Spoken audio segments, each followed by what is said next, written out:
उड़ीसा में एक स्थान है टोटा गोपीनाथ। कौन से? तो वहां के जो पुजारी जी थे वो सेवा करते करते उनकी कमर झुक गई, और जैसी कमर झुकी तो अब वो ठाकुर जी को चंदन लगाते तो माथे की जगह नाक पे लग जाता, आंख पे लग जाता, गाल पे लग जाता, होठ पे लग जाता।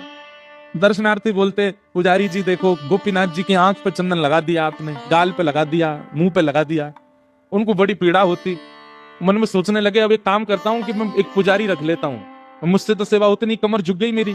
पुजारी जी जैसे ही मंदिर में आए और सेवा के लिए प्रस्तुत हुए, एक दिन की सेवा पुजारी जी ने कर दी।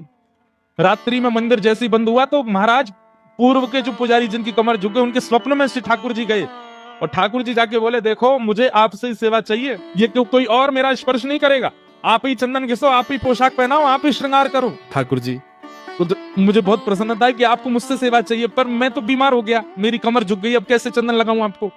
ठाकुर जी बोले हमें नहीं पता, हमें आपसे सेवा चाहिए, कल सुबह पुजारी नहीं आना चाहिए, आप ही आओगे सेवा में।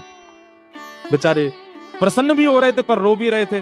प्रसन्न इसलिए हो रहे थे, बताओ ठाकुर जी को मेरे हाथ से सेवा चाहिए, रो इसलिए रहे थे कि मैं सेवा कर नहीं पाता। दूसरे दिन स्नान करके मंगला में जैसे ही मंदिर में प्रवेश किया तो क्या देखा, तो जैसे हम बैठे हैं सुख आसन में, ठाकुर जी नीचे ही बैठ गए, बोले लो हम भी बैठ गए, अब करो हमारी सेवा। तो उनका नाम पड़ गया टोटा गोपीनाथ। पर एक टोटा गोपीनाथ जब बैठे हुए ठाकुर जी।